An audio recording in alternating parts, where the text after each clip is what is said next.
It was my birthday, and I was playing in a JV basketball tournament in Tabor. And the whole time that we were playing, anytime there was a timeout or there was a quiet part of the game, Beans would always yell out, "Happy birthday, Darren!"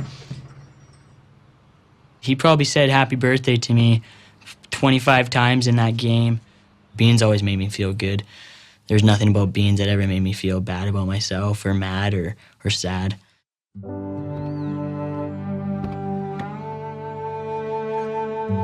Chris, actually, he was named Beans through his friends at school. I always called him Chris myself. Beans, he was one of those guys that everyone loved. He would find people who weren't in this group of friends and weren't necessarily in any group of friends, and he would go and he would befriend them. Chris was the most selfless person I've ever met.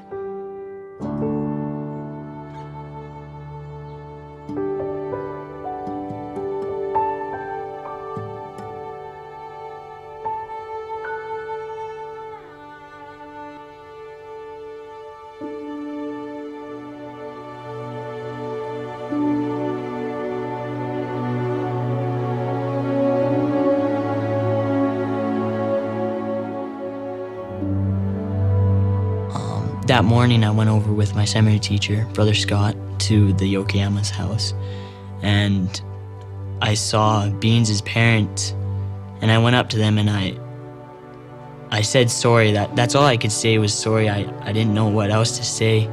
For Darren, it wasn't physical. It was the anguish of losing a friend and knowing that another friend was hurt. That really hurt Darren.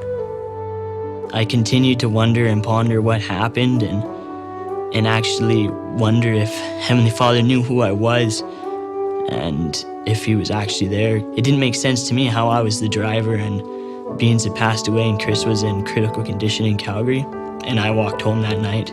I was lost, I was confused, I was mad, I was angry, I was all these feelings. And I wanted answers now. I didn't want to wait. And Heavenly Father doesn't work that way, I've learned. He does it in different ways. The next Monday, there was well over 250 kids that came through the door of the seminary.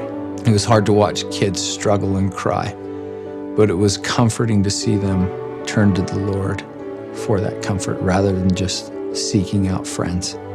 And there was a whole bunch of people there, and not one person to me ever said it's your fault or anything like that.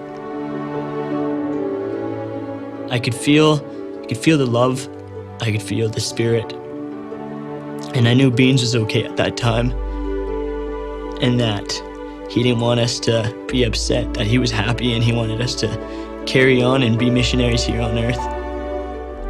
At that time, I also learned that Heavenly Father knows who I am, knows who each of us are, and that he knows that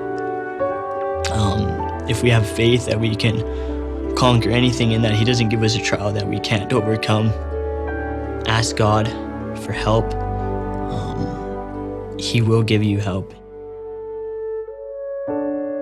Over the past year and a half, it's been tough, but being on my knees quite a bit. I got answers later on. Plan of salvation, the atonement, it's real to me. Before, you learn it in seminary, you learn it in church your whole life when you're growing up. But until you actually apply it to your life, it takes a whole different meaning. From that, I know that Beans is all right and that I'll get to see him again.